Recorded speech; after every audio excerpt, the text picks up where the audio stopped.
सुदैवाने आज रमाईंवरती अनेक पुस्तकं आलेली आहेत. अनेक चांगल्यापैकी संशोधनाच्या माध्यमातून पुस्तकं लिहिलेली आहेत रमाईंवरती. त्या पुस्तकाचं उद्घाटन करत असताना येणाऱ्या काळामध्ये रमाईंचं जे स्मारक भारतीय बौद्ध महासभेने मीराताई आंबेडकरांनी वनन येथे त्यांच्या जन्मगावी बांधलेला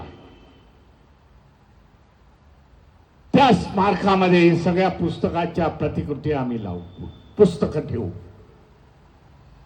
जे मला सांगण्यात आले की 40 पुस्तकं आज रमाईंवरती मराठीमध्ये आहे. त्या प्रत्येक पुस्तकाच्या प्रतीच्या त्या भिंतीवरती आम्ही डिस्प्ले करू आणि लोकांना दाखवू रमाईंचे एवढे चरित्र बुक, एवढे रमाईंवरती आज चरित्र बुक लिहिलेली आहेत की लोकांना त्याच्या वस्तू समजून येईल. ह्या इथे कार्यक्रमाच्या माध्यमामधून येणाऱ्या दरवर्षी 7 फेब्रुवारी 27 मे भारतीय बौद्ध महासभेच्या वतीने येथे कार्यक्रमाचं आयोजन करण्यात येईल. महापालिकेने देखील हा प्रस्ताव माझ्या समोर मांडलेला आहे की ह्या जागेला काय नाव